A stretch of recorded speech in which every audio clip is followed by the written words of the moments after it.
এখনকার যুবকেরা আপডেট হয়ে গেছে। এক যুবক দেখি ডাব কিনে প্রেমিকে দিয়ে বলতেছে তুমি খাও, প্রেমিকে পাইপ লাগায় ডাব খাইতেছে, আর এই ছেলে আবার মেয়ের মুখে পাইপ লাগায় খাইতেছে। যুবকেরা, অধিকাংশ যুবক আজকে নষ্ট হয়ে গেছে। কথা কন নাকি আপনারা? না, যুবকদের কিছু বলতে চাচ্ছিলাম, আপনারা আবার রাগই করেন নাকি? বলবো বলবো, রাগ করবেন না। রাজশাহীর যুবকেরা সব আল্লাহর ওলি। রাগ করতেছেন আপনারা? ঘরের ভিতরে নায়িকার ছবি দেয়, ঘুমানোর আগে ওই নায়িকার ছবি দেখা নফল মনে করে। ছবি দেখে আর চিন্তা করে, আহারে এরকম নায়িকা যদি আমার একটা বউ হইতো, ঘুমের ঘরে দেখে ওই নায়িকা আর বুকের উপর। কথা কন ঠিক কিনা?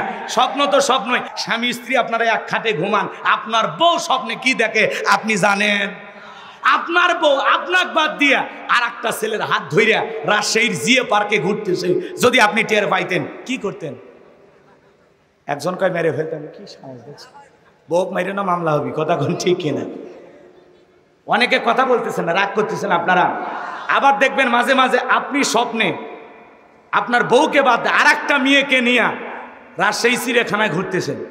আপনার বউ যদি টের পাইতো কি করতো? লাত্তি মেরে খাট থেকে ফেলায় দিত। কথা বলে ঠিক কিনা?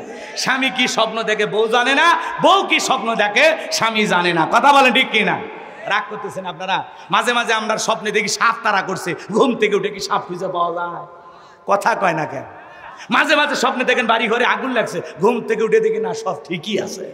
মাঝে মাঝে স্বপ্নে দেখেন আপনি মারা গেছেন, বউ বাচ্চা কান্না শুরু করছে, ঘুমোর থেকে উঠে দেখেন না বেঁচে আছি। কথা কয় না কেন? তো স্বপ্ন তো স্বপ্নই। যুবকেরাও কিন্তু স্বপ্ন দেখে। কথা কয় না ভাই? যুবকেরা দেখবেন পুরো ঘরের ভিতরে নায়িকাদের ছবি দিয়া পুরো ঘরটা ভরায় রাখছে। এলাকার যুবকেরা অবশ্য এরকম করেন, এরা ভালো। রাজশাহীর যুবকেরা সব আল্লাহর ওলি। করতেছেন আপনারা? ঘরের ভিতরে নায়িকার ছবি দেয়, ঘুমানোর আগে ওই নায়িকার ছবি দেখা নফল মনে করে। ছবি দেখে আর চিন্তা করে, আহারে এরকম নায়িকা যদি আমার একটা বউ হইতো, ঘুমের ঘরে দেখে ওই নায়িকা আর বুকের উপর। কথা কন ঠিক কিনা? স্বপ্ন তো স্বপ্নই। এখনকার যুবকেরা আপডেট হয়ে গেছে। এক যুবক দেখি ডাব কিনে প্রেমিকে দিয়ে বলতেছে তুমি খাও, প্রেমিকে পাইপ লাগায় ডাব খাইতেছে, আর এই ছেলে আবার মেয়ের মুখে পাইপ লাগায় খাইতেছে। যুবকেরা, অধিকাংশ যুবক আজকে নষ্ট হয়ে গেছে। কথা কন নাকি আপনারা? না, যুবকদের কিছু বলতে চাচ্ছিলাম, আপনারা আবার রাগই করেন নাকি? বলবো বলবো, রাগ করবেন না। আজকে এই যে হাতে হাতে মোবাইল দিয়েছেন, এই মোবাইলের কারণে যুব সমাজ নষ্ট হয়ে গেছে। কথা কন ঠিক কিনা? এই মোবাইলের ওজন কম, কিন্তু মোবাইলের মাধ্যমে পাপের ওজনটা অনেক বেশি। কথা বলেন ঠিক কিনা? আগে চিঠি লিখতো, এখন কি আর চিঠি আছে? এখন কি SMS। পারুক আর না পারুক, এখন মুখ দিয়ে বললে হয় আই লাভ ইউ, প্রেমিকার কাছে চলে গেছে আই লাভ ইউ। কথা কয় না কেন? দেশে মোবাইল আইছে, চিঠি বন্ধ হইয়াছে, দিওয়ানা বানাইছে, ভোলা মাইয়ার মনের কথা ভাসে বাতাসে। বলবো? দেশে মোবাইল আইছে, চিঠি বন্ধ হইয়াছে, দিওয়ানা বানাইছে,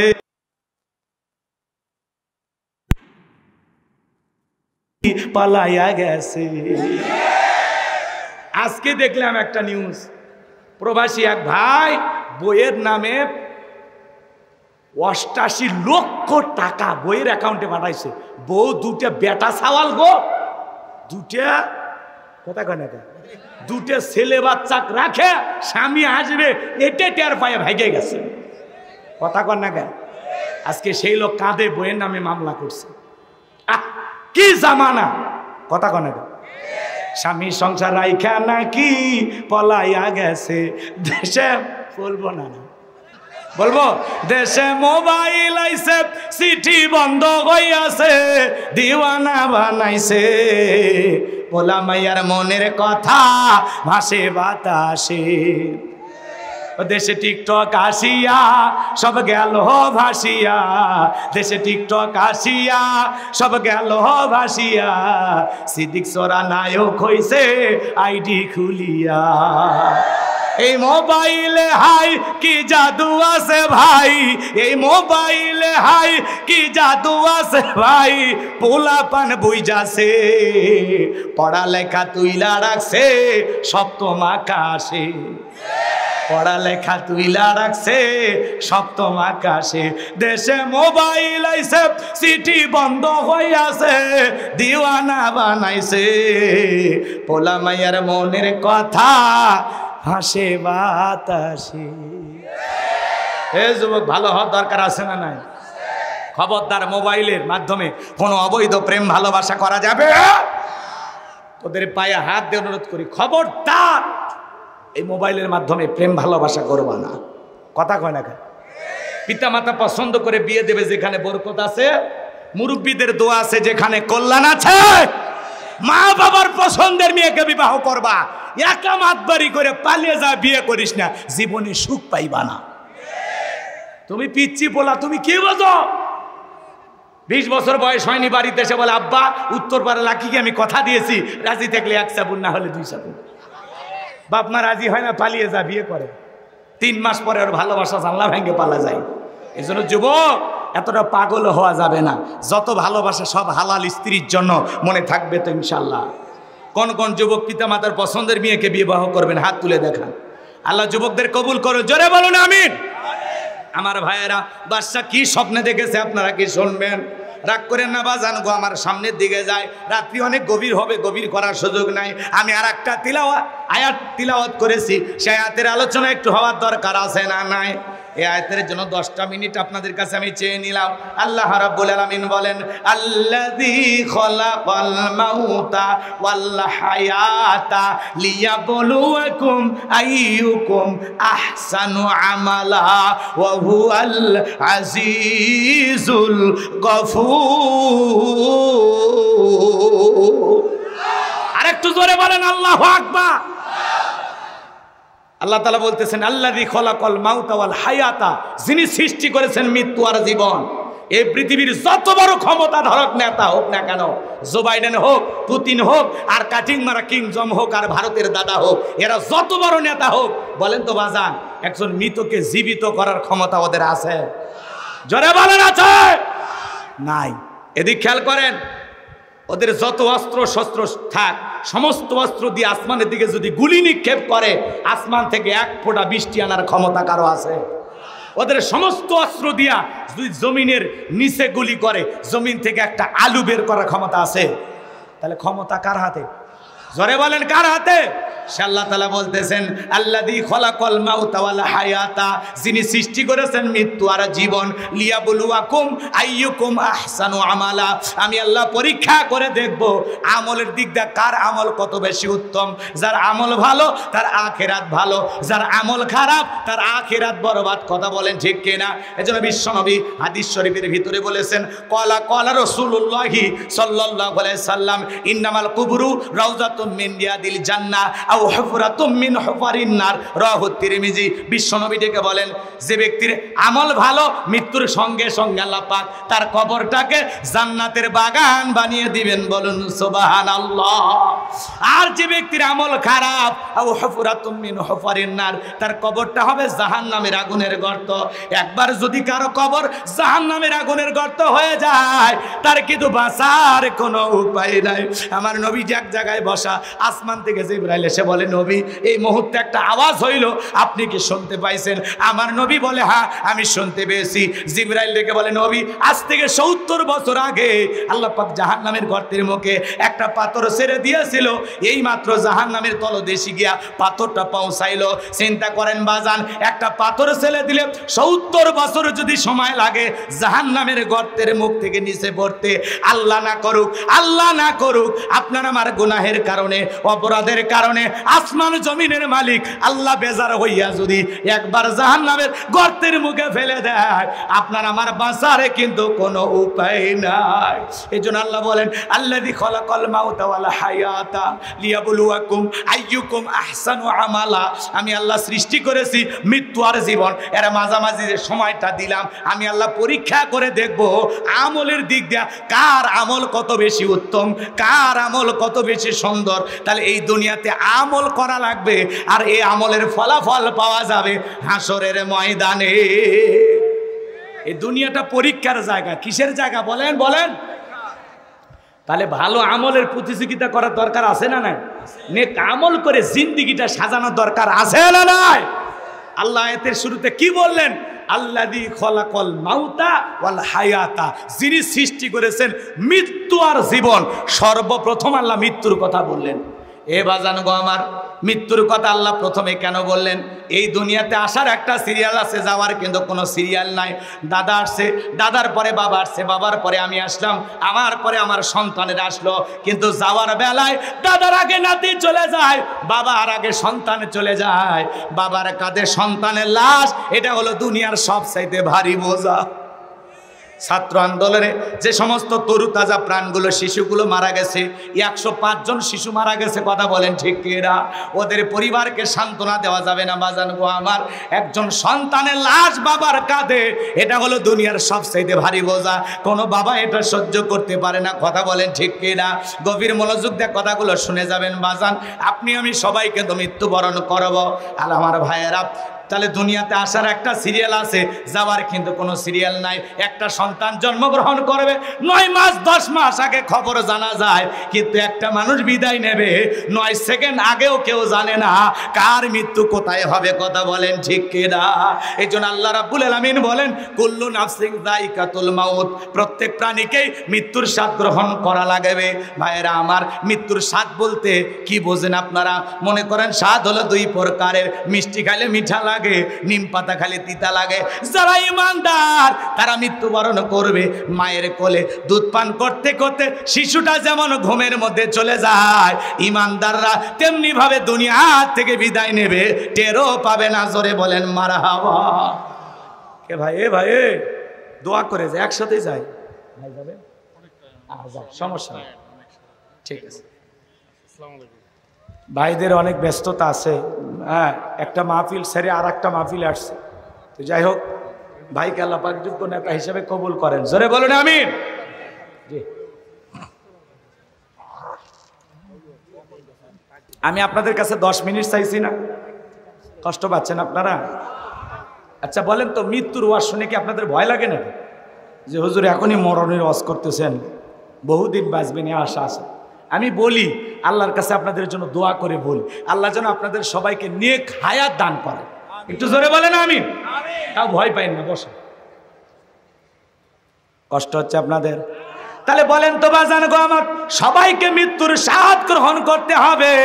বেঁচে আছি এটাই স্বাভাবিক, মৃত্যু বেঁচে আছি এটা অস্বাভাবিক, মৃত্যু হবে এটাই স্বাভাবিক, কথা বলে ঠিক কিনা? সকল ধর্মের মানুষ বিশ্বাস করে মৃত্যুর স্বাদ গ্রহণ করা লাগবে। অমুসলিমেরা বিশ্বাস করে যে জন্ম যেহেতু হয়েছে মৃত্যু একদিন হবে, কথা বলে ঠিক কিনা?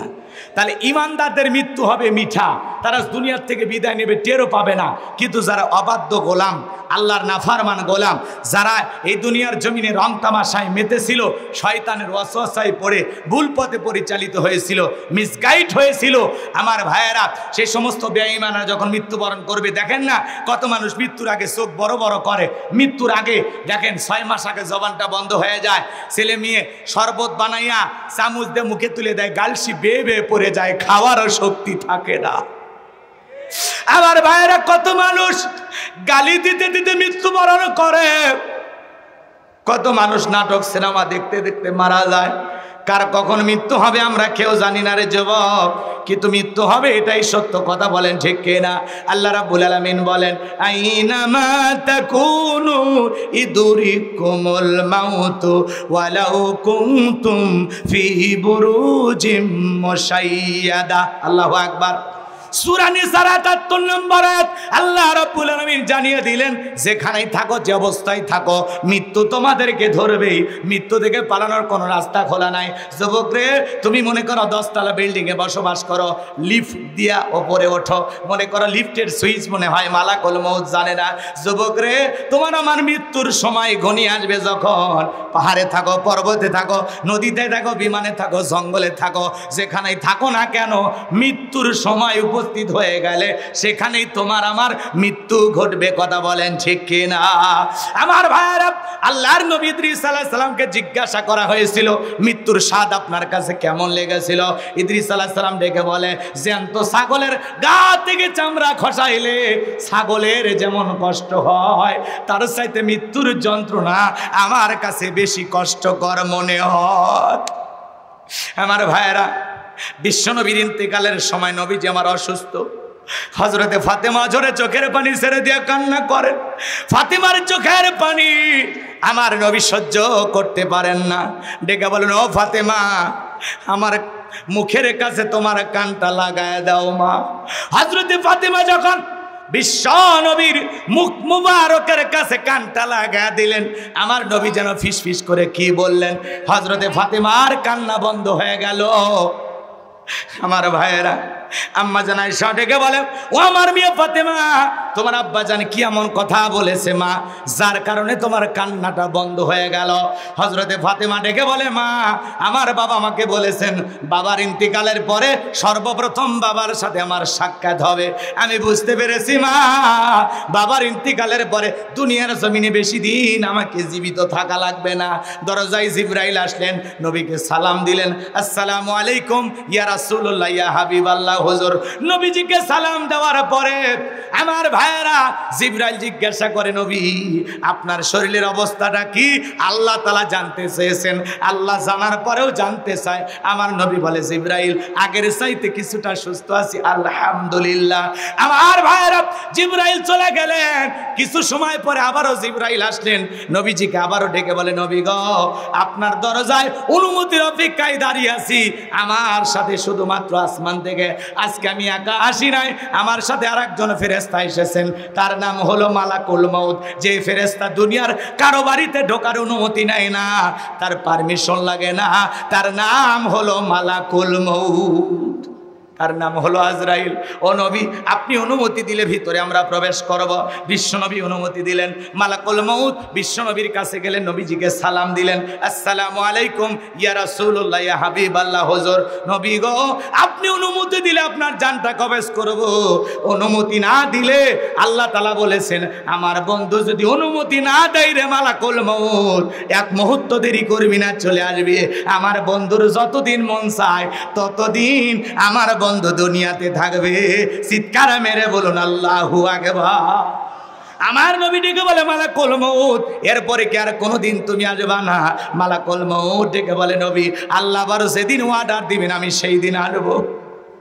আমার ভাইয়েরা, বিশ্ব নবী এইবার যখন অনুমতি দিলেন, মালাকুল মউত নবীজির রূহটা বের করার জন্য নবীজির বুকের উপরে হাত রেখে দিয়েছেন। আমার নবীজি চোখের পানি ছেড়ে দিয়ে কাঁদে আর দেখে বলে, মালাকুল মউত রে, তাড়াতাড়ি বুক থেকে হাতটা নামায় নাও, আমি আর সহ্য করতে পারি না। নবীজি চোখের পানি ছেড়ে দিয়ে কান্না করতেছেন।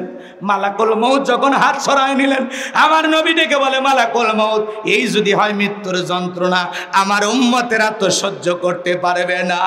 মৃত্যুর পূর্বে উম্মতের কথা বলে না, কেমন নবী পাইছি, জোরে বলেন মারহাবা। আমার ভাইয়েরা, এইবার আমার নবী ডেকে বলে, মালাকুল মউত রে, আমার উম্মতের জানটা কবজ করার সময় কষ্ট দিবি না, আমার কাছে কথা দে। মালাকুল মউত ডেকে বলে, নবী বিশ্বাস করেন দুনিয়ার সব চাইতে কম কষ্ট দিয়া আপনার রূহটা আমি বের করতেছি। আমার আল্লাহ আমাকে বারবার সতর্ক করে দিয়েছেন, মালাকুল মউত রে, জীবনে আমি কোনোদিন কোনো কিছু বলি নাই, আজকে এমন একজন মানুষের জানটা কবজ করার জন্য যাইতেছিস সে মালাকুল মউত, খবরদার আমার বন্ধুর সাথে যেন কোনো বেয়াদবি না হয়। বিশ্বাস করেন গো নবী, দুনিয়ার সব চাইতে কম কষ্ট দিয়া সতর্কতার সহিত আপনার রূহটা বের করার জন্য আমি চেষ্টা করতেছি। আমার নবী দেখে বলে, মালাকুল মউত, দুনিয়ার সবচেয়ে কম কষ্ট যদি এটা হয়, আমার উম্মতেরা সহ্য করতে পারবে না, আমার কাছে কথা দাও, আমার উম্মতকে তুমি কষ্ট দিবা না। মালাকুল মউত দেখে বলে, নবী আপনার উম্মতের মধ্যে যারা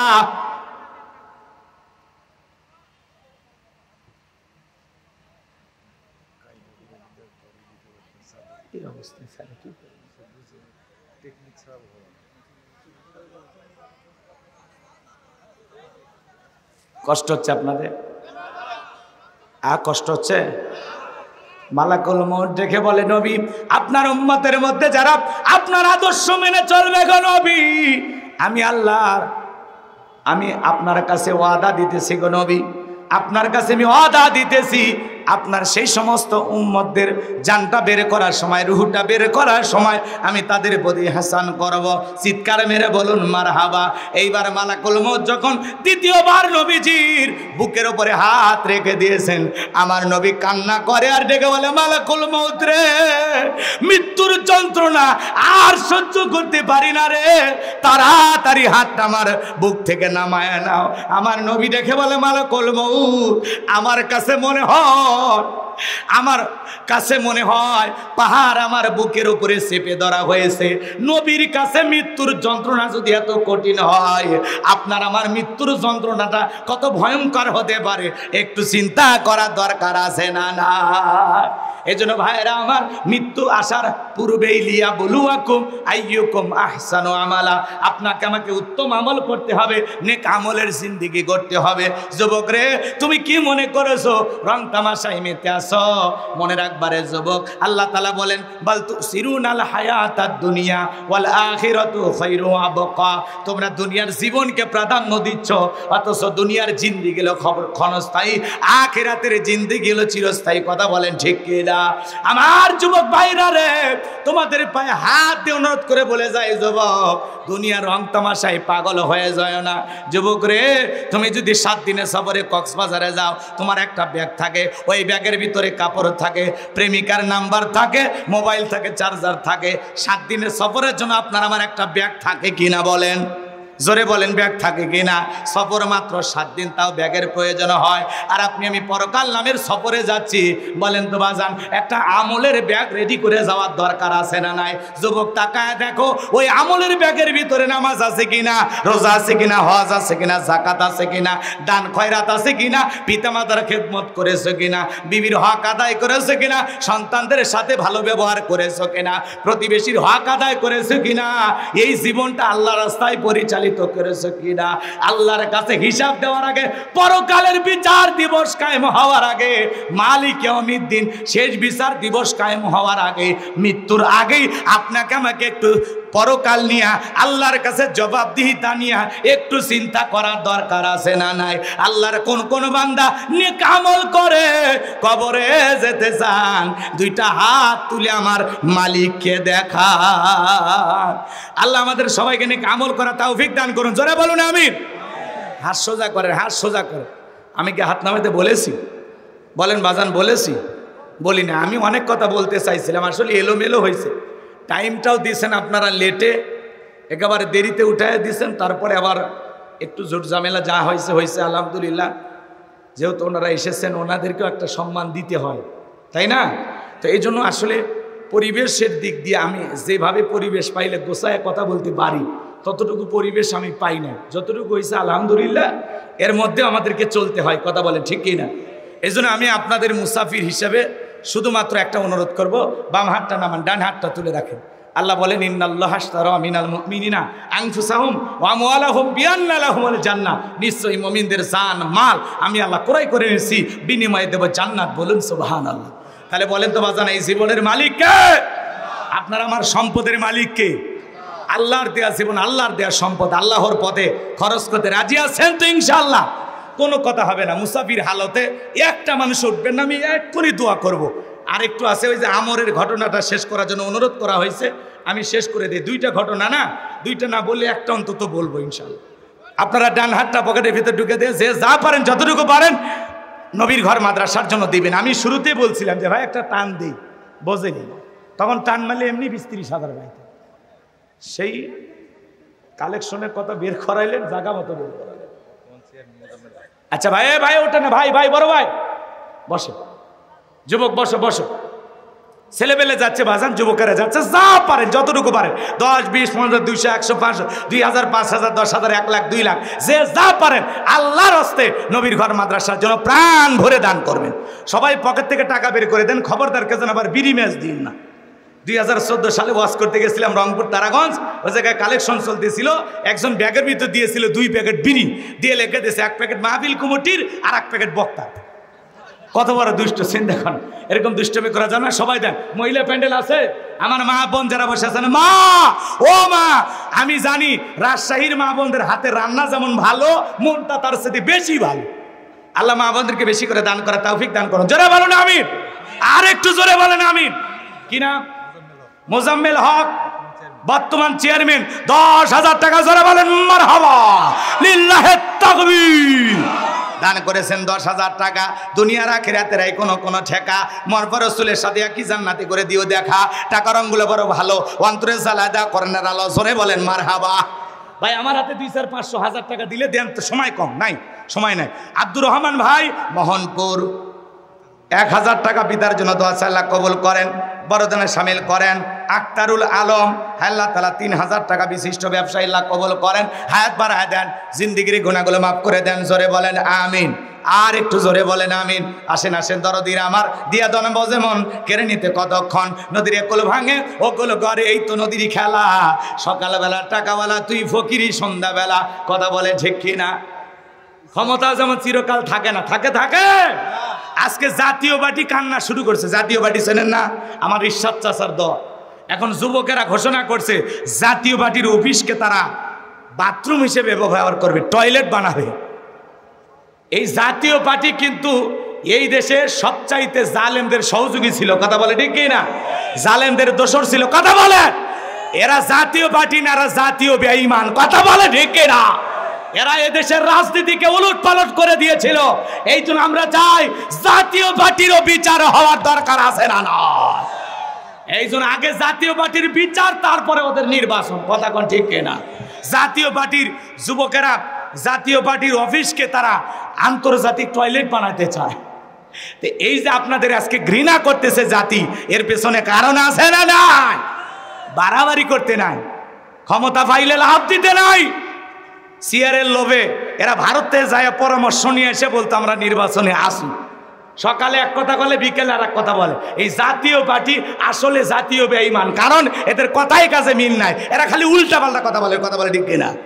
জাতীয় পার্টির এক মেয়র রংপুরে বলতেছে সার্জিস আর হাসনাত আব্দুল্লাহকে রংপুরে প্রবেশ করতে দিবে না। যেই যুবকেরা নতুন স্বাধীনতা এনে দিল বৈষম্য বিরোধী ছাত্র আন্দোলনের যুবকদের বিরুদ্ধে, যেই মেয়র এই কথা বলেছে, আমরা তার বিচার চাই। কথা বলে ঠিক কিনা? এই বড় বড় কথা জাতীয় পার্টি বলে, এরা সুযোগ বুঝে পাল্টি দেয়, পাল্টি দেয়। এরা হলো পাল্টিবাজ দল। কথা কন না কেন? জাতীয় পার্টি একটা পাল্টিবাজ দল। কথা বলে ঠিক কিনা? এদেরও বিচার হওয়া লাগবে। ইসরাফিল 1000 টাকা আল্লাহ কবুল করেন। জোরে বলুন আমিন। যাই হোক ভাই, সময় কি বলবো, যতটুকু পাইছে আলহামদুলিল্লাহ। আপনারা ধৈর্য নিয়ে যতটুকু আলোচনা শুনেছেন, চলেন আমরা এখন দোয়ার দিকে যাই। জি বাবা,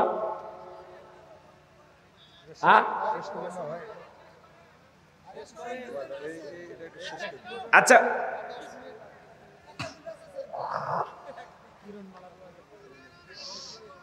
আচ্ছা শোনেন শোনেন, ভাঙ্গা বাজারে সাঙ্গা ওয়াজ করা কঠিন। কারণ আপনারা বাজার লাগান ঠিকই, কিন্তু বাজারটা শেষ পর্যন্ত কিভাবে টিকে রাখা যায় সেই কৌশলটা আপনাদের জানা থাকলে ঠিক আছে। তো খালি মাহফিল সাজাবেন আর এলোমেলো করবেন তাহলে হবে না। কিন্তু যত ঝামেলা আছে সব ওই দ্বিতীয় বক্তা ওটার আগে করবেন। প্রধান বক্তা অন্তত খালি টাইম দেবেন, তার ওয়াজে কোনো ডিস্টার্ব হবে না।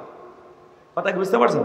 তাহলে আপনার সব কিছু পাবেন ইনশাল্লাহ। এখন বলতেছেন এটা বলেন ওইটা বলেন, নারীদের ওয়াজ। আমি তো গোসায় অনেক কিছু বলতে চাইছিলাম, ওগুলো কেটে কেটে কেটে কেটে চলে আসছে। বেশি কথা বলি নাই, যাতে যত দ্রুত শেষ করা যায়। এখন আবার নারীদের ওয়াজ শুনতে চাচ্ছে। যাই হোক, হযরত আলীর ঘটনাটা বলে আমি দোয়ার দিকে যাই। কষ্ট হচ্ছে আপনাদেরকে? বিরক্ত করছি বাজান? লিল্লাহি তাকবীর। নারীদের কি ওয়াজ করবেন? নারীরা যখন ক্ষমতায় ছিল, নারীদের পাওয়ার কম ছিল না বেশি ছিল? এখন নারী প্রধানমন্ত্রী নাই, আগামীতে আমরা একটা পুরুষ প্রধানমন্ত্রী চাই। কথা কয় না ভাই? এখন কে নেতা হবে? আপনারা নেতা বানাবেন। এখন তার দিনের ভোট রাতে হবে না, আমরা ভোট দিতে চাই। আমার বয়স 38 বছর, আমি ভোট দিতে পারি না। কথা কয় না? আমার ভোট আমি দেব, যাকে খুশি তাকে দেব না।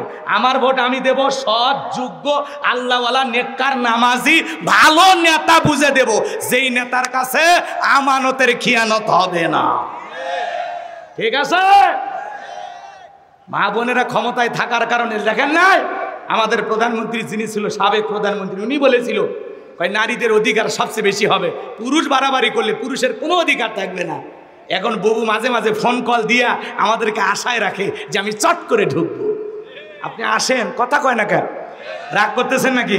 বুবু আইবা তুমি আইবা গো, সেই দিন আইসা বুবু ক্ষমতা পাইবা না। বুবু আইবা তুমি আইবা গো, সেই দিন আইসা বুবু ক্ষমতা পাইবা না। খোঁজ নাই বুবু কাদের কাকার, অবস্থা খারাপ দরবেশ বাবার, হাউন আঙ্কেল এখন সামনেও আসে না। নেতা কর্মী সব জেলের ভিতর, আমি আসি ডরের ওপর, কখন জানি আসে গ্রেপ্তারি পরোয়ানা। বুবু আইবা তুমি আইবা গো, সেই দিন আইসা বুবু ক্ষমতা পাইবা না। বুবু আসবে, জাতি তাকায় আছে, আপনি আছেন, এটা আপনার বাপের দেশ, আপনি আছেন তো, কথা কয় না কে? আসার পরে থাকবে কই জনগণ ঠিক করবে, কথা কয় ঠিক কি না? অনেকে করছে আয়না ঘর আছে, যে কষ্ট হচ্ছে আপনাদের। এই জন্য মাঝে মাঝে ফোন দিয়ে কি কয়, আমি বাংলাদেশের খুব কাছে আছি, চট করে ঢুকবো। আপনি আছেন, আমরা আপনার আশায় বসে আছি, কথা কন ঠিক কিনা? আমরা তো বুঝি বিদেশে এদিকে করেন, বহির্বিশ্বের কোন দেশ ওনাকে আশ্রয় দিতে রাজি না, একমাত্র ভারত বন্ধু, কথা কয় না কেন? কারণ ভারতের কথাই তাদের ক্ষমতা চলতো, ভারত তাদেরকে ক্ষমতায় টিকিয়ে রাখতো, এই জন্য ভারত তাদেরকে আশ্রয় দিয়েছে, কথা বলে ঠিক কিনা? এই জন্য আমরা বলতে চাই, ওদের বিচার দুনিয়াতে না হলেও আল্লাহর আদালতে হবে একদিন, কথা বলে ঠিক কিনা? লিল্লাহে তাকবীর। সময় নাই, কত কথা যে মাথার মেমোরি সেভ করা আছে বলতে পারি নাই। যাই হোক, হযরত আলী কি বলতেছে, এই আমর, তোর সাহস থাকলে দাগটা পার হয়ে দেখা। হযরত আলী, এবার খেয়াল করেন, হযরত আলী যখন বলেছেন দাগটা পার হ, সামনে এক পা আসে, 3 পা পিছনে যায়, এমত অবস্থায় হযরত আলী তাকায় দেখে আমরের কাঁধে থাকা তরবারি আল্লাহ কাঠের তক্তা বানাইছে। সুবহানাল্লাহ বলবেন না? তাহলে শক্তি কমলো না বাড়লো? এইবার ভাইয়েরা আমার, হযরত আলী তরবারি নিয়ে দাঁড়িয়ে থাকলেন, আমর যখন দাগ বরাবর আসছে, হযরত আলী শুধুমাত্র কাঠ বরাবর তরবারি ঠেকাইছে। তরবারি ঠেকাইতে দেরি, আল্লাহ ওই জালেমের দেহ থেকে কাল্লাটা আলাদা করতে দেরি করে নাই। বলেন আল্লাহু আকবার। আমার আল্লাহ ডেকে বলে, আমার নাম আল্লাহ, যারা দিতে চাই আমি এবং আমার রাসূলের সাথে পাল্লা, আমি রাখবো না তাদের ঘাড়ের কাল্লা। চিৎকারে মেরে বলেন সুবহানাল্লাহ। আল্লাহর সাথে পাল্লা দিয়ে কোনো জালেম টিকতে পারে না, কথা বলে ঠিক না?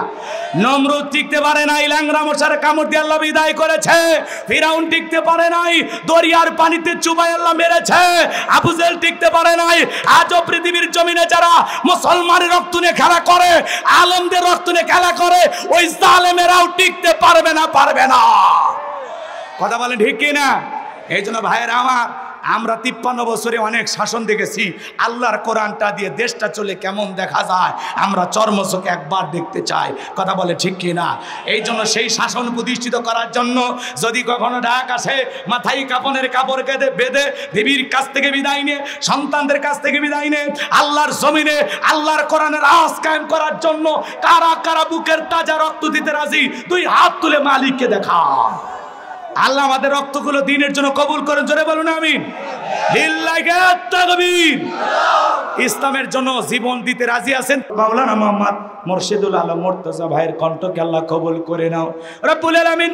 মাগরিব থেকে পর্যন্ত রাত্রি 1টা পার হয়ে গেছে, তাকায় দেখো তোমার বান্দা বান্দিগুলো চাতক পাখির মতো কোরআনের কথাগুলো শুনতেছিল। আল্লাহ, আমি যদি সারা রাত বলতাম কোরআনের পাগলেরা চলে যাইতো না।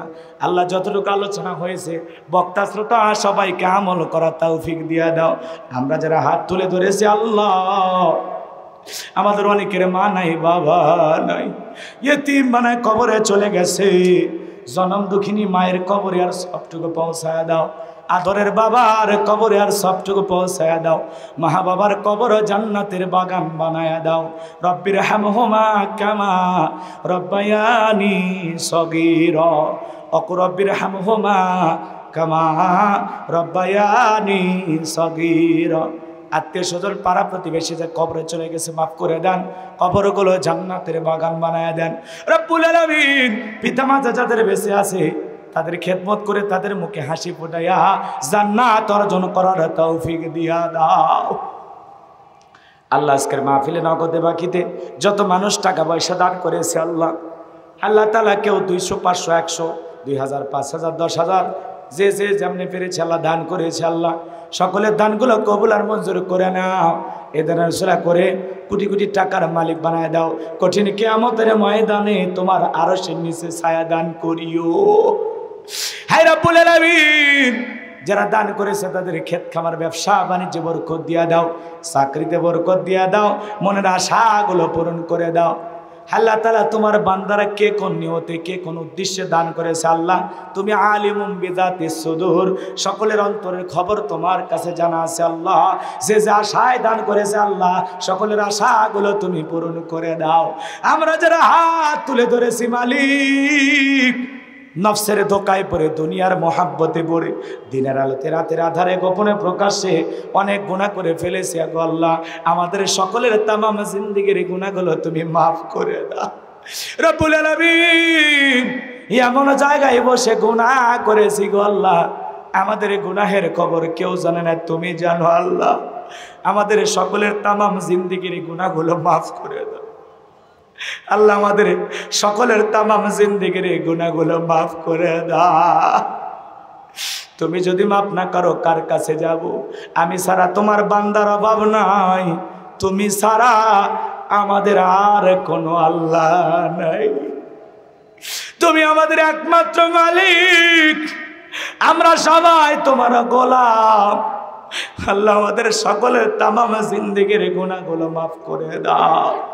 ওই কঠিন ভয়ঙ্কর জাহান্নামের আগুন থেকে আমাদের মুক্তি দাও। রব্বানা সরিফান্না আযাবা জাহান্নাম ইন্না আযাবাহা কানা গরামা। রব্বানা আতিনা ফিদ দুনিয়া হাসানাতাও ওয়া ফিল আখিরাতি হাসানাতাও ওয়া কিনা আযাবান নার। আল্লাহ পদ্মানিশি মা বোনের আলোচনা শুনেছে বড় কষ্ট কইরা। মা বোনদের উদ্দেশ্যে তেমন কিছু বলার সুযোগ আমি পাই নাই। আল্লাহ তাআলা মা বোনদেরকে নামাজি বানায়া দাও, রোজাদার বানায়া দাও, স্বামীর খেদমত করার তৌফিক দাও, পর্দা করে চলার তৌফিক দান করো। প্রত্যেকটা মা বোনকে ফাতিমা খাদিজার উত্তরসূরি হিসেবে কবুল করে নাও। তাদের দাম্পত্য জীবনে সুখ আর শান্তির ব্যবস্থা করে দাও রব্বুল আলামিন। তামাম পৃথিবীতে মুসলমানেরা বড় বিপদে, ওই জালেমদের হাত থেকে মুসলমানদেরকে হেফাজত করো। ফিলিস্তিনের মুসলমানদেরকে আল্লাহ বিজয় দাও, ফিলিস্তিনের মুসলমানদেরকে আল্লাহ বিজয় দাও আল্লাহ। ওই ইসরায়েলি নেতা ইহুদি নেতানিয়াহু জালেমকে পরাজিত করে আল্লাহ ফিলিস্তিনের মুসলমানদেরকে তুমি বিজয় দাও আল্লাহ। বাইতুল মুকাদ্দাস ফিরায় দাও আল্লাহ। মুসলমানের প্রথম কিবলা আল্লাহ বাইতুল মুকাদ্দাস আবার ওই জালেম ইহুদিদের হাত থেকে ফেরায় দাও আল্লাহ। আল্লাহ কাশ্মীরের মুসলমানদেরকে তুমি রক্ষা করো, বাংলাদেশের মসজিদ মাদ্রাসা কবুল করো, হক্কানি ওলামা ইকরামদের কবুল করো আল্লাহ। আজকে যে মাহফিলে যে মাদ্রাসার উদ্যোগে মাহফিল, আল্লাহ তাআলা 4 জন হাফেজের মাথায় আমরা সম্মানের পাগড়ি পরায় দিলাম। মৃত্যু পর্যন্ত ওই হাফেজদের সিনায় কোরআন ধরে রাখার তৌফিক দাও। এ মাদ্রাসার ওস্তাদ ছাত্রদের কবুল করো। মাদ্রাসার কমিটির ভাইয়েরা দিন রাত পরিশ্রম করে মাথার ঘাম পায়ে ফেলে বিভিন্নভাবে কালেকশন কইরা হ্যাঁ আল্লাহ তাআলা একটা বছর এই মাদ্রাসা চালাচ্ছে, তারপরে আর 1 বছর, এভাবে বছরের পর বছর তারা মেহনত করে কষ্ট করে এই মাদ্রাসাটা চালিয়ে আসতেছেন আল্লাহ। এর বিনিময়ে আল্লাহ তাআলা তাদেরকে আপনি দুনিয়া আখিরাতের উত্তম জাযা দান করেন। আল্লাহ তাআলা তাদের ঈমান খালিদ বিন ওলীদের মতো বানায় দেন। স্বেচ্ছাসেবকের দায়িত্ব যারা পালন করেছেন আল্লাহ কবুল করেন। মিডিয়ার ভাইদেরকে আল্লাহ কবুল করেন। আমার সাদিক ভাই, হারুন ভাই, আব্দুর রহিম ভাইকে আল্লাহ কবুল করেন। আল্লাহ তাআলা আজকের মাহফিলে যত মানুষ দূর দূরান্ত থেকে কোরআন শোনার জন্য ছুটে এসেছে সবাইকে নিরাপদে বাড়ি পর্যন্ত পৌঁছার তৌফিক দান করুন। সবাইকে আপনার রহমতের চাদরে আবৃত করুন। জীবনে আর কোনোদিন বাকমারা রাজশাহী মানুষের সাথে যদি দেখা না হয়, এই মুখগুলো জান্নাতের সিঁড়িতে পরিচয় করায় দিও। এলোমেলো ভাবে সূরা মুলুক থেকে যে আলোচনা হওয়া দরকার আমি গুছিয়ে সেভাবে কথা বলার সুযোগ পাই নাই। যতটুকু বলেছি আল্লাহ ততটুকুর উপরে আমল করা তৌফিক দাও। আমাদের সবাইকে 5 ওয়াক্ত সালাত মসজিদে গিয়ে জামাতের সহিত আদায় করা তৌফিক দাও। আল্লাহ মৃত্যুর ভয়, জাহান্নামের ভয়, কবরের ভয়, তোমার ভয় আমাদের অন্তরের ভিতরে পয়দা করে দাও। আমরা যা করতেছি দুনিয়ায় সব তুমি দেখতেছো, এই ভয়ে সকল গুনাহ থেকে আমাদের বেঁচে থাকার তৌফিক দাও। আল্লাহ এই দেশটা তুমি ইসলামের জন্য কবুল করে নাও। আল্লাহ এই দেশে কোরআনের শাসন ব্যবস্থা কায়েম হয়েছে, চর্ম চোখে একবার দেখার সুযোগ করে দাও। সুবহান রব্বিল ইজ্জাতি আম্মা ইয়াসিফুন ওয়া সালামুন আলাল মুরসালিন আলহামদুলিল্লাহি রব্বিল আলামিন। আল্লাহ যে বাড়িতে খানা খাইলাম বসলাম ওই বাড়ির উপর খাস রহমত বরকত নাজিল করো। জীবনে একটাবার সোনার মক্কা মদিনায় কবুল করে নিও। যে হুজুর বারবার মোবাইলে যোগাযোগ করে কষ্ট করে আমাকে দাওয়াত দিয়েছেন, বগুড়ায় গিয়ে আমার সাথে সাক্ষাৎ করেছেন, আল্লাহ সে উস্তাদের হায়াতে তৈয়বা সিয়াতে কুল্লিয়া দান করেন। আল্লাহ এ মাদ্রাসাকে কাল কিয়ামত পর্যন্ত কবুল করেন। এলাকার মধ্যে সবচাইতে উন্নত মডেল মাদ্রাসা হিসাবে আল্লাহ এ মোহনপুরের মাদ্রাসাকে আপনি কবুল করে নেন। হায় রাব্বুল আলামিন, মৃত্যুর সময় যখন উপস্থিত হবে, মালাকুল মাউত যখন হাজির হয়ে যাবে, দয়ার নবীর চাঁদ মুখখানা দেখতে দেখতে জবানে জারি করে দিও লা ইলাহা ইল্লাল্লাহু মুহাম্মাদুর রাসূলুল্লাহ সাল্লাল্লাহু আলাইহি সাল্লাম। আসসালামু আলাইকুম ওয়া রাহমাতুল্লাহি ওয়া বারাকাতুহু।